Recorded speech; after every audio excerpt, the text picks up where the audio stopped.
નમસ્કાર, હું છું વિક્રમ વકીલ અને આપ જોઈ રહ્યા છો હોટલાઇન ન્યૂઝ. ભારત પાકિસ્તાન વચ્ચે જે યુદ્ધની સ્થિતિ છે બોર્ડર પર અને અંદરના ક્ષેત્રમાં પણ, એ વિશે લેટેસ્ટ અપડેટ આજે અમે તમને આપશું. છેલ્લામાં છેલ્લી પરિસ્થિતિ શું છે, એ ઉપરાંત ડિપ્લોમેટિક લેવલે પણ જે કેટલીક તાણ ઊભી થઈ છે અને પાકિસ્તાને બીજા દેશો પર પ્રેશર લાવવાનું ચાલુ કર્યું છે, અને IMF જે રીતે પાકિસ્તાનને લોન આપી છે અથવા તો પૈસા આપ્યા છે, એ એમની જે પશ્ચિમના દેશોની જે હિપોક્રેસી છે એક્સપોઝ કરે છે. એ બધી બાબતો વિશે આજે આપણી સાથે વાત કરશે જાણીતા પત્રકાર હિમાંશુભાઈ ભટ્ટ. હિમાંશુભાઈ, આપનું સ્વાગત છે. નમસ્કાર. નમસ્કાર હિમાંશુભાઈ, આપણે આમ તો આજે સવારના અખબારમાં ગઈકાલ રાત સુધીની પરિસ્થિતિ આવી ગઈ છે, ત્યાર પછી અને ગઈકાલે પણ શું થયું આપણા અને પાકિસ્તાનની વચ્ચેની જે આ યુદ્ધ ચાલી રહ્યું છે, એ વિશે થોડું વધારે માહિતી આપો. આપણે શરૂઆત કરીએ કાઇનેટિક એક્શનથી. એટલે સરહદ ઉપર, LOC ઉપર, પછી પંજાબની સરહદ પર, રાજસ્થાનની સરહદ પર, ગુજરાતની સરહદ પર, એટલે ભારતના પશ્ચિમ ભાગની સરહદ પર જે થઈ રહ્યું છે તેની વાત કરી પહેલા. તો આ એક પેટર્ન બનતી જાય છે. પરમ દિવસે પણ જે વસ્તુ બની હતી તે જ વસ્તુ ગઈકાલે પણ બની છે. પહેલા ફરક એટલો છે કે પરમ દિવસે 8 રાતના 10 મિનિટથી પાકિસ્તાને આ સ્વોર્મ ઓફ ડ્રોન્સ છોડ્યા હતા. એટલે કે લગભગ 400 જેટલા ડ્રોન્સ પાકિસ્તાને ભારતીય સીમામાં છોડ્યા હતા. હવે આમાંના કેટલાક ડ્રોન્સ એવા હતા કે જેની સાથે શસ્ત્ર અને હથિયારો હતા. કેટલાક ડ્રોન્સ એવા હતા કે જે ખાલી સર્વેલન્સના ડ્રોન્સ હતા. ગઈકાલે પણ આ જ વસ્તુ પાકિસ્તાને ફરીથી કરી છે. ગઈકાલનામાં ફરક કેટલો હતો કે તેની સાથે સાથે તેની પાછળ કેટલાક બેલિસ્ટિક મિસાઇલ્સ હતા, અને પાકિસ્તાની વિમાનોએ ભારતીય સીમામાં પ્રવેશવાનો પ્રયત્ન પણ કર્યો છે. જોકે ભારતીય સંરક્ષણ મંત્રાલયના આજના બ્રીફિંગમાં આની વાત નથી. અને વાત છે કે લોકોએ ઘૂસણખોરી કરી હતી, પણ ભારતે શું એક્શન લીધા છે તેમની ઉપર તેની વાત નથી કરી જાણી જોઈને સંરક્ષણ મંત્રાલયના પ્રેસ બ્રીફિંગમાં. તો તમને વાત કહી દઉં તો કે પહેલા ડ્રોન્સ આવ્યા. હવે આ ડ્રોન્સની જે રમત છે ને ભાઈ, એ જૂની જાણીતી યુદ્ધ રમત છે. યુદ્ધની 2-4-5 દિવસ કहीं पे નિગાહે, કहीं पे નિશાના વાળા ભારતનું ધ્યાન આ બાજુ ફેરવી દઈને કંઈક મોટા હુમલા કરવાની પેરવી કરતા હોય ત્યારે આવી વસ્તુ થાય. આ સતત બીજા દિવસે બન્યું છે, રિપીટિશન થયું છે. પહેલે દિવસે 400 ડ્રોન્સનો કાફલો આવ્યો હતો. આ ગઈકાલે કંઈ થોડાક ઓછા, પણ એની પાછળ કેટલાક મિસાઇલ્સ આવ્યા. હવે એ મિસાઇલો જે ઘૂસ્યા તેમાંના માહિતી એ કહે છે, ઓપન સોર્સની ઓસિન્ટની માહિતી એમ કહે છે કે એમાંનું એક દિલ્હી ઉપર તાકીને છોડાયું હતું, પણ તે મિસાઇલને સિરસા પાસે આંતરીને તોડી નાખ્યું છે. સિરસામાંથી અવશેષો પણ મળ્યા છે મિસાઇલમાં. એટલે મિસાઇલો આવ્યા હતા એવા ચોક્કસ છે. મિસાઇલનો મારો કરવામાં આવ્યો હતો એવા ચોક્કસ છે. તો એ પછી બીજા પણ કેટલાક રિપોર્ટ્સ મળી રહ્યા છે કે તેની પાછળ પાકિસ્તાની જેટ ફાઇટર્સની એક સોર્ટી થઈ હતી જમ્મુ કાશ્મીર, પંજાબ અને હરિયાણા સુધી. હવે આ સોર્ટીમાં 2 વિમાનો રાજસ્થાન હરિયાણાની સરહદ ઉપર તોડી પાડ્યાની પણ માહિતી છે. હવે અધિકૃત રીતે ભારતીય સરકારના સંરક્ષણ મંત્રાલયના પ્રેસ બ્રીફિંગમાં ભારતીય રિએક્શનથી શું થયું તે કશું કહેવાયું નથી. સંરક્ષણ મંત્રાલયે એટલું કહ્યું છે કે પાકિસ્તાને આ રીતે ડ્રોન્સથી, મિસાઇલ્સથી અને એમના હવાઈ સીમાનું ઉલ્લંઘન કરીને એમના વિમાનો દ્વારા હુમલો ગઈ રાત્રે કરવાનો પ્રયત્ન કર્યો હતો. એમાં કેટલીક જગ્યાએ થોડું ઘણું નુકસાન થયું છે. એટલું જ ભારતીય સંરક્ષણ મંત્રાલયના બ્રીફિંગમાં કહેવામાં આવ્યું છે. ભારતે શું એક્શન લીધું? એમ જ કીધું કે ભારતે બિફિટિંગ જવાબ આપ્યો છે. એટલે યોગ્ય જવાબ મર્યાદામાં રહીને આપ્યો છે એમ એમનું કહેવું છે ભારતીય સંરક્ષણ મંત્રાલય. પેલી બાજુ પણ જેવો આ હુમલો થયો ત્યાર પછી ભારતનું જે રિટાલિએટરી એક્શન હતું તે એક્શન વિશે કશું કહેવાયું નથી. પણ પાકિસ્તાનમાંથી મળતી માહિતી એ વસ્તુ બતાવે છે કે લગભગ 8 જગ્યાએ ભારતે હુમલા કર્યા છે. 8 જગ્યાએ એ લોકોને માર માર્યો છે. અને આ વખતે પાકિસ્તાની રાવલપિંડી પણ આમાં સામેલ છે. નૌશેરા છે, રાવલપિંડી છે, લાહોર છે, એ બધી જગ્યાએ કંઈ પણ વાત ભારતીય સરકાર તરફથી કે અધિકૃત સૂત્રો તરફથી પાકિસ્તાનની નીચેના ભાગમાં આવેલું જે કરાચી છે અને કરાચી પોર્ટ પર શું થઈ રહ્યું છે તેની અપાઈ નથી રહી. કંઈ પણ માહિતી અપાઈ નથી.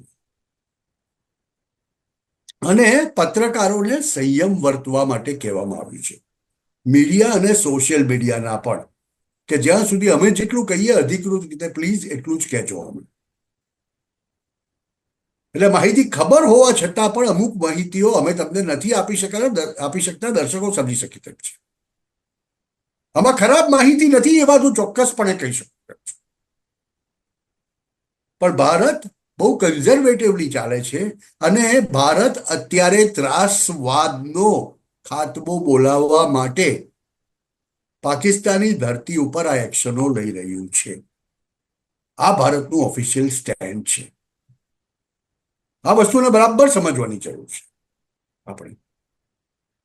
અને ભારતે હિમાંશુભાઈ એક મિનિટ, આપણે એક આડ વાત કરી લઈએ. તમે આજે કહ્યું ને એ પરથી જે બ્રીફિંગ કર્યું ને મીડિયાને સલાહ આપી, એમના પરથી એક વાત મને બીજી એક યાદ આવે છે કે સોશિયલ મીડિયા પર જે કેટલાક લિબરલ કહેવાતા લિબરલ છે કે સેક્યુલરો છે ને લેફ્ટિસ્ટ છે, એ લોબી જ્યારે પહેલગામનો હુમલો થયો એના પછીના 4-5-6 દિવસ સુધી સતત એવું એમના સોશિયલ મીડિયા પોસ્ટ એવી મૂકતા હતા કે ભાઈ મોદી શું કરે છે, મોદી ચૂપચાપ બેસી રહ્યા છે, હવે તો આતંકવાદીઓનો ખાત્મો બોલાવવો જોઈએ, એમની પર યુદ્ધ જાહેર કરવું જોઈએ. હવે જયારે યુદ્ધ થઈ રહ્યું છે ત્યારે આવા જ કેટલાક પત્રકારો, આપણે ગુજરાતીઓ પણ આમાં ઇન્ક્લુડ છે, હવે એમ કહે છે કે નો વોર, યુદ્ધ બંધ કરો, સે નો ટુ વોર, એ બધાના હેશટેગ ચલાવી રહ્યા છે. એટલે એમને કોઈ બી રીતે નરેન્દ્ર મોદી અને સરકારને ભીડાવી હતી કે જો યુદ્ધ નહીં કરે તો એમ કેવું હતું કે જો આ તો ડરી ગઈ, મોદી ડરી ગયા, અને યુદ્ધ કર્યું તો હવે કે પાકિસ્તાનને જે ડેમેજ થઈ રહ્યું છે એ જોઈને એમને પીઠમાં દુખે છે, કારણ કે અંદર ખાને બધા પ્રો પાકિસ્તાની જ છે આ બધા. નહીં વિક્રમભાઈ, આમાં બહુ સીધી વાત છે. ભારત સરકાર કન્ઝર્વેટિવલી ચાલી રહી છે ને એની પાછળના કેટલાક કારણો છે. કે ઓફિશિયલ સ્ટેટેડ પોઝિશન ભારત સરકારની વિશ્વભરમાં, અને તે આખું વિશ્વ હવે માને છે. ભારતના લગભગ 200 ડિપ્લોમેટ્સ વિશ્વભરમાં એ વાતને કહી રહ્યા છે કે અમે આતંકવાદની સામે લડી રહ્યા છીએ. અમને પાકિસ્તાન સાથે યુદ્ધ નથી. અમારો આ જે બદલો છે, અમારું આ જે યુદ્ધ છે, તે પાકિસ્તાનની અંદર ઘર કરીને રહેતા આતંકવાદીઓ સામે છે. અને એ વાત આખું વિશ્વ માને છે. 2011-12માં આબોટાબાદમાંથી બિન લાદેન મળ્યો. તમે વિશ્વની કોઈ પણ આતંકી ઘટના જોઈ લો તો તેના કારણે તમને ક્યાંક ને ક્યાંક પાકિસ્તાન સાથે જોડાયેલા બનશે. એટલે આખી દુનિયા એ વાત માને છે. સવાલ ક્યાં છે કે વૈશ્વિક હિપોક્રેસી બહુ મોટી છે. અને એક પ્રકારે પાકિસ્તાન સતત આ પ્રકારે આતંકવાદ ભારત સામે આચરી લે અને પછી એક બોગી ચલાવે. દોનો ન્યુક્લિયર અસાસે હૈ, બંને અણુશક્તિઓ છે. એટલે જો સામે સીધા યુદ્ધમાં આવી જશે તો બહુ મોટો વિનાશ વિશ્વમાં થઈ જશે. અને એટલે ભારતને કહો કે શાંતિ રાખે. આ એક વિક્ટિમ કાર્ડ રમીને પાકિસ્તાન સતત છેલ્લા 50 વર્ષથી કામ કરતું આવ્યું છે. અને એને આ વખતે નરેન્દ્રભાઈ મોદીની સરકારે બહુ સ્પષ્ટપણે દેવ કોલ્ડ ઓફ ધ બ્લફ કે અમે આતંકવાદનો તો ખાત્મો કરીશું ને કરીશું જ. હવે બીજું એક સ્ટેટમેન્ટ તમને કહી દઉં. ગઈકાલે પાકિસ્તાનની એસેમ્બલીની અંદર એમના એક પ્રધાને એમ કહ્યું છે, ખ્વાજા આસિફે, કે મદ્રેસામાં ભણતા 14 વર્ષના બાળકો અમારી સેકન્ડ લાઇન ઓફ ડિફેન્સ છે. હા, એ જાતે જ વસ્તુને માની રહ્યા છે કે અમારા દેશમાં આતંકીઓ અને સેના વચ્ચેનું કોઈ અંતર નથી. જ્યારે આતંકીઓ મરી જાય છે મુરીદકેમાં, ત્યારે અડધા ઉપરના લોકો તેના જનાજામાં આવેલા લશ્કરી વર્દીમાં છે. આખી દુનિયાએ આ વસ્તુ જોઈ છે. અને છતાં જ્યારે આઈએમએફના બેલઆઉટ પેકેજની વાત આવે છે ત્યારે આ જ પશ્ચિમી દેશો, ખાસ કરીને યુરોપ અને અમેરિકા, યુએસએ, આઈએમએફમાંથી આ બેલઆઉટ $2.3 બિલિયન આપે છે. તેમાંના 90 મિલિયન તો હમણાં અપાયા છે તાત્કાલિક ધોરણે. આ તાત્કાલિક ધોરણે પૈસા શેના માટે અપાયા? ફરી હથિયારોને એ લોકો લઈ શકે. પણ હિમાંશુભાઈ ભારતે મારો એક પ્રશ્ન છે કે આઈએમએફે શા માટે પાકિસ્તાનને પૈસા આપ્યા આ સ્ટેજે જ્યારે યુદ્ધ ચાલી રહ્યું છે ભારત સાથે, તો ભારત વિરુદ્ધ જ આ પૈસાનો ઉપયોગ થવાનો છે, તો આપણે ડિપ્લોમેટિકલી આઈએમએફ પર દબાણ નહીં લાવી શક્યા કે પાકિસ્તાનને પૈસા નહીં ગઈકાલે આપે? આની બેઠક હતી વિક્રમભાઈ, આની ગઈકાલે બેઠક હતી. ભારતે એનો ઓફિશિયલ વિરોધ કર્યો છે, આપવાની બહુ ના પાડી, પણ તે છતાં આ પેકેજ પહેલેથી સેન્કશન થયેલું હતું એમ કે એટલે આપવું પડશે કરીને એમણે આપ્યા છે. અહીંયા આગળ વેસ્ટર્ન કન્ટ્રીઝની અને યુએસએની એક હિપોક્રસી છતી થાય છે. એક તરફ એ લોકો આતંક સામે લડવા માટે ભારતને કહે છે, અને બીજી તરફ એ જ આતંકીઓને પોષવા માટે પાકિસ્તાન જેવા આતંકી રાષ્ટ્રને એ લોકો સહાય કરે છે, આર્થિક સહાય કરે છે. હવે આ સ્થિતિની અંદર પાકિસ્તાનને એક મોકો મળી ગયો કે 7 થી 8 શહેરોમાં એ લોકો પર જ્યારે ભયંકર હુમલા થયા ત્યારે એમણે ફરીથી દર વખતે જે કરે છે તે વિક્ટિમ કાર્ડ રમીને વિશ્વની સત્તાઓને કહેવા માંડ્યું કે અમારા બેની વચ્ચે આવીને તમે આ યુદ્ધને શાંત કરો, તમે ભારતને સમજાવો, નહીં તો ભારત અમને મારી નાખશે. હવે આના પરિણામે ગઈકાલે રાતના મોડી રાત યુએસના સેક્રેટરી ઓફ સ્ટેટ માર્કો રૂબિયોએ, બરાબર સાંભળજો દર્શકો, માર્કો રૂબિયોએ જયશંકરને વાત કરી છે ફોન પર, આપણા વિદેશ પ્રધાન ડોક્ટર જયશંકરને. હવે જુઓ, એક તરફ વિદેશ પ્રધાન સેક્રેટરી ઓફ સ્ટેટ એટલે વિદેશ પ્રધાન અમેરિકાના ભારતના વિદેશ પ્રધાન સાથે વાત કરે છે, ત્યારે જયશંકરે એમને કહ્યું કે પાકિસ્તાનમાં તમે શહબાઝ શરીફ સાથે વાત કરી, તમને એ ખબર નથી કે પાકિસ્તાનમાં રાજ કોણ કરે છે, તમારે કોની સાથે વાત કરવી જોઈએ. એટલે બંને વચ્ચે બહુ સારી મૈત્રી છે માર્કો રૂબિયો અને જયશંકર વચ્ચે. તો this is what the statement was sad. અને આજે સવારે જ્યારે માર્કો રૂબિયોએ આસિમ મુનીરને ફોન કરીને કહ્યું કે એસ્કેલેશન તમારા તરફથી બંધ થવું જોઈએ, આતંકીઓને સહાય થવાની બંધ કરવી જોઈએ, તો આસિમ મુનીરે શહબાઝ શરીફને કહી દીધું, સીધો આદેશ આપ્યો, ન્યુક્લિયર કમાન્ડ કાઉન્સિલની બેઠક બોલાવો. એટલે શું ન્યુક્લિયર ન્યુક્લિયર કમાન્ડ, જ્યારે કોઈ રાષ્ટ્ર, કોઈ અણુશક્તિ રાષ્ટ્ર પોતાની અણુશક્તિનો ઉપયોગ કરવા માંગતું હોય યુદ્ધમાં, તો પહેલા કમાન્ડ કાઉન્સિલની બેઠક બોલાવી. અચ્છા. કમાન્ડ કાઉન્સિલની બેઠકમાં એક ફોર્મલ અપ્રુવલ લેવી પડે, એટલે એ દુનિયાને જાહેર થાય. ટૂંકમાં પાકિસ્તાને આ બેઠક બોલાવીને અમેરિકાને સંદેશ આપ્યો, ભારતને તો કરો જ, કે અમે ન્યુક્લિયર શસ્ત્ર વાપરી કરીશું, તમે વચમાં પડો. કેમ કે અમેરિકા અત્યાર સુધી સતત એવું કહેતું આવ્યું છે, જેડી વેન્સનું છેલ્લું સ્ટેટમેન્ટ હતું ગઈકાલનું જ, કે એ બેની લડાઈમાં અમે વચમાં પડવાના નથી. હવે જો કોઈ વચમાં ન પડે તો ભારત પાકિસ્તાનને મારીને અધમું કરી નાખે, કન્વેન્શનલ વોર. આ એક પાકિસ્તાની બ્લેકમેલ સતત 50 વર્ષથી કોઈ ને કોઈ રીતે પાકિસ્તાની બ્લેકમેલ થતું આવ્યું છે દુનિયાને, કે ન્યુક્લિયર પાવરના નામે એ લોકો ધમકી આપે છે. પણ હિમાંશુભાઈ, ગભરાવે છે. ન્યુક્લિયર વેપન્સ તો આપણી પાસે પણ છે, આપણે ન્યુક્લિયર પાવર છે, તો પાકિસ્તાન જો ન્યુક્લિયર વેપન ઉપયોગ કરે તો આપણે કાઉન્ટર ઉપયોગ કરતા આપણને પણ આવડે છે. હા, પણ ભાઈ એમાં એવું છે કે જો બેની ડોક્ટ્રીનની વાત કરું તમને, ભારતે એની ડોક્ટ્રીન હમણાં થોડીક બદલી છે. પાકિસ્તાન ફર્સ્ટ યુઝમાં માને છે, પહેલો વાર ન્યુક્લિયર પાવરથી એ કરવાની વાત કરે છે, એટલે ન્યુક્લિયર પાવરનો પહેલો વાર એ કરી શકે. ભારતે નો ફર્સ્ટ યુઝ ડોક્ટ્રીન અપનાવેલી છે, એટલે અમે પહેલો હુમલો, ન્યુક્લિયર હુમલો કોઈની ઉપર નહીં કરીએ, પણ કોઈ કરશે તો અમે છોડીશું બી નહીં. આનો મતલબ એ થાય કે ભારતીય સેનાને બી કોઈ પણ પ્રદેશમાં, ભારત સિવાયના બીજા કોઈ પ્રદેશમાં પણ ભારતીય સેના ઉપર ન્યુક્લિયર હુમલો થાય તો ભારત એની સેકન્ડ યુઝ કરશે. એ ડોક્ટ્રીન ભારતે હવે અપનાવેલી છે. પણ એક વાત બહુ ચોક્કસ છે કે ભારત પાસે એવા એર ડિફેન્સ શીલ્ડ છે કે જ્યાં આ પ્રકારની ન્યુક્લિયર પાકિસ્તાનની ફર્સ્ટ યુઝની ન્યુક્લિયર ડોક્ટ્રીન છે અને પાકિસ્તાન કંઈ પણ વસ્તુને ડિટોનેટ કરવાની કોશિશ કરે ન્યુક્લિયર વેપનને, એની તાત્કાલિક ખબર ભારતને પડી જાય. કેમ કે આપણી પાસે S-400 જે છે તે 450 કિલોમીટર સુધી જઈ શકે છે અને પાકિસ્તાનની માઇન્ડ યુ 7 ન્યુક્લિયર સાઇટ્સ કાહુટાથી માંડીને they are all within Indian missile range.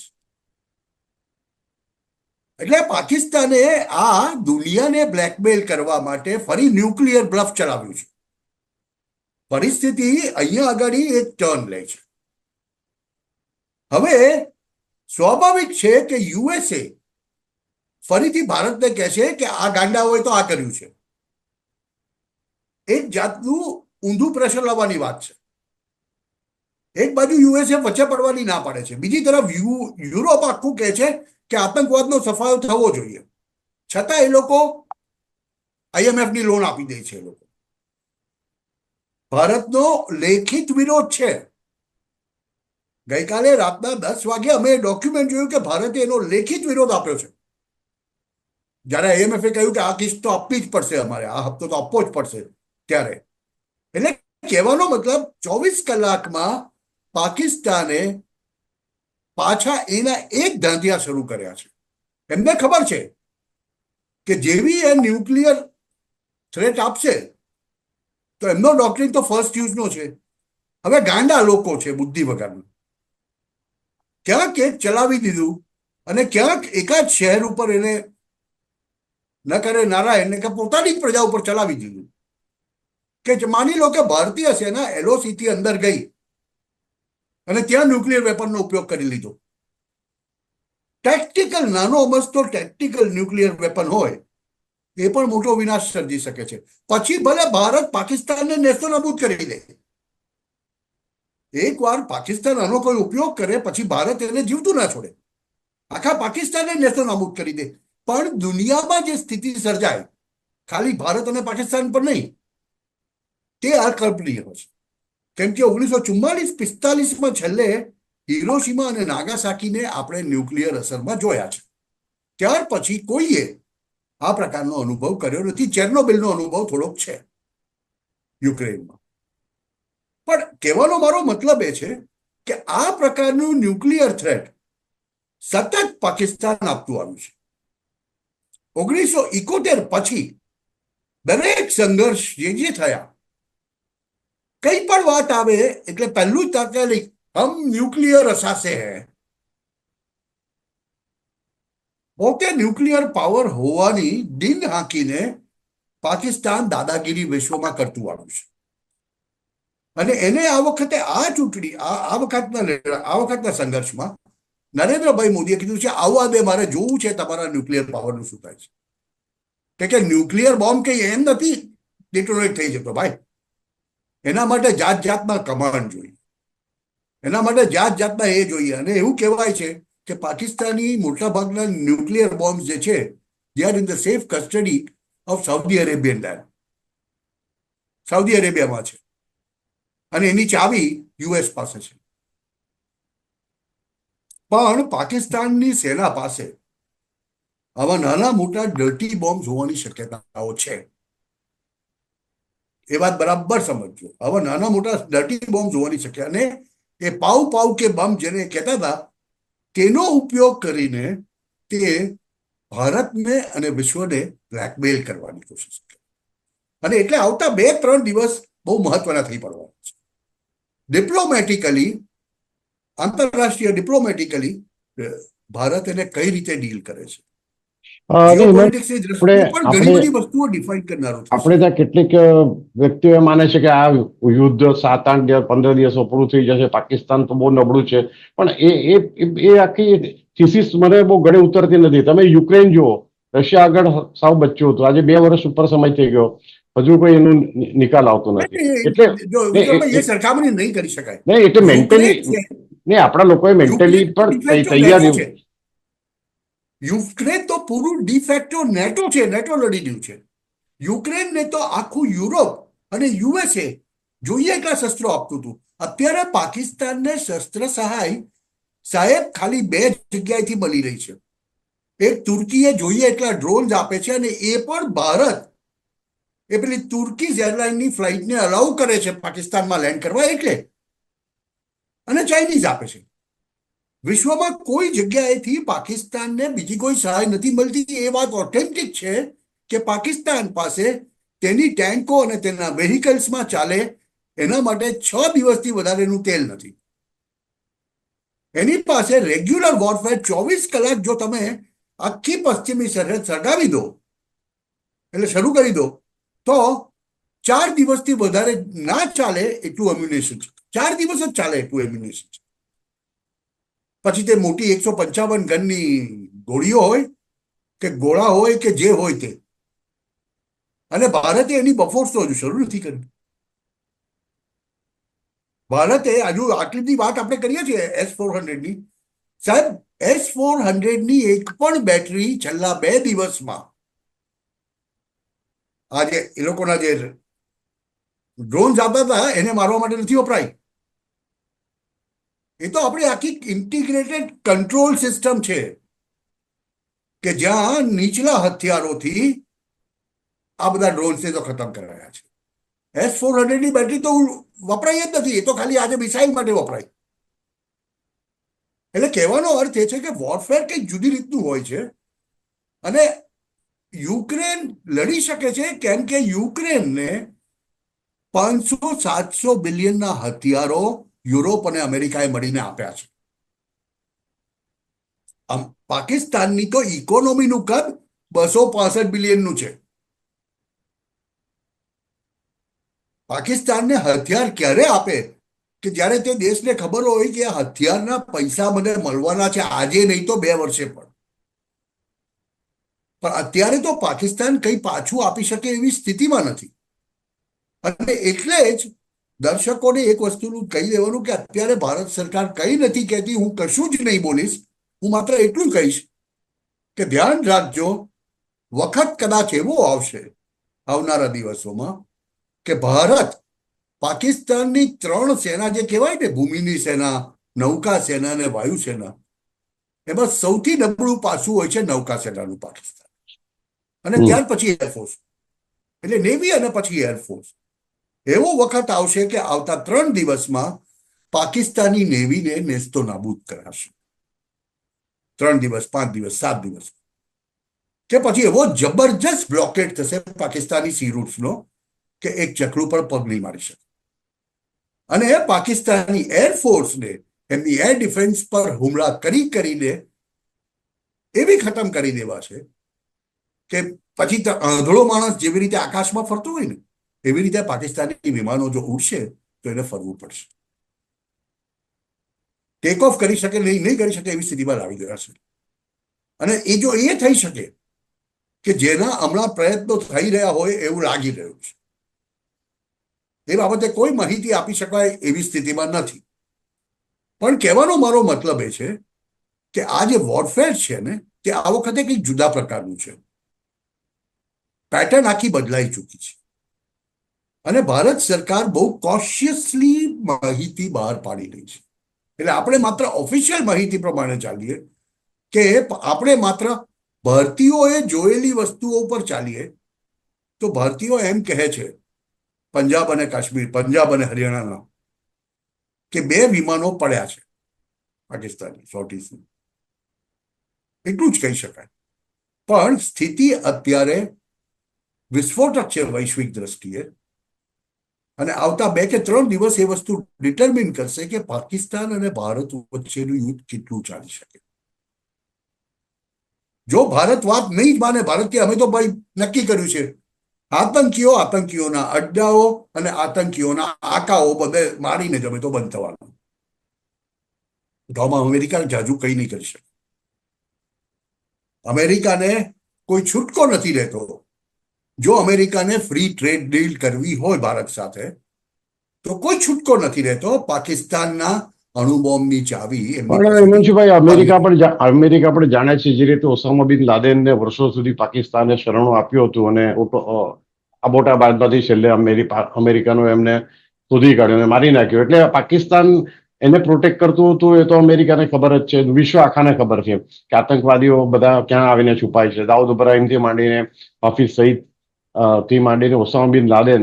એટલે હું માનું છું કે પાકિસ્તાનને ઇન્ટરનેશનલી જે ટેકો એવું માની રહ્યું છે પાકિસ્તાન એ રીતે નહીં મળે. જે તમે કહ્યું એમ કે ભાઈ યુક્રેનને એની વાત બહુ અલગ છે, બહુ એકદમ સાચી વાત છે હિમાંશુભાઈ. અને આ જ બાબતે આપણે ફરીથી પાછા મળતા રહીશું અને દર્શકોને આપણે ભાઈ માહિતી એક આપતા રહીશું. નાનકડી વાત કહી દઉં. હાજી ચોક્કસ જો ચોક્કસ. દર્શકોએ એ વસ્તુ સમજવાની જરૂર છે. અમેરિકા જાણે છે પાકિસ્તાની આતંકવાદી દેશ છે, બરાબર. બિન લાદેન મળ્યો હતો, પણ તે છતાં તમને ખ્યાલ આવે છે છેલ્લા 50 વર્ષથી આતંકવાદને પોષવા છતાં પણ પાકિસ્તાન એમનું એમ જીવતું રહ્યું છે. બરાબર છે. કોના કારણે? આ પશ્ચિમી શક્તિઓ અને અમેરિકા જેવા તત્વો. કેમ કે અમેરિકાએ પાકિસ્તાનનો ઉપયોગ કર્યો છે પોતાની જીઓપોલિટિકલ શાખ માટે. અમેરિકા માટે પાકિસ્તાન મહત્વનું છે અને એટલે જ ડોનાલ્ડ ટ્રમ્પ પણ પાકિસ્તાનને મરવા પણ નહીં દે અને જીવવા પણ નહીં દે. લિક્વિડ ઓક્સિજન, અજીતનો બરાબર. પેલો ડાયલોગ, જી બરાબર છે. लिक्विड आपको जीने नहीं देगा, ऑक्सीजन मरने नहीं देगा. પાકિસ્તાનની હાલત અને એમાં Exactly. ભારતે પોખરો કરવા. જી ખૂબ સરસ વાત કરી હિમાંશુભાઈ તમે. Thank you very much. આવા પ્રકારના વિડીયો તમને જોવા ગમતા હોય તો હોટલાઇન ન્યૂઝ ચેનલને લાઇક, શેર અને સબસ્ક્રાઇબ કરો.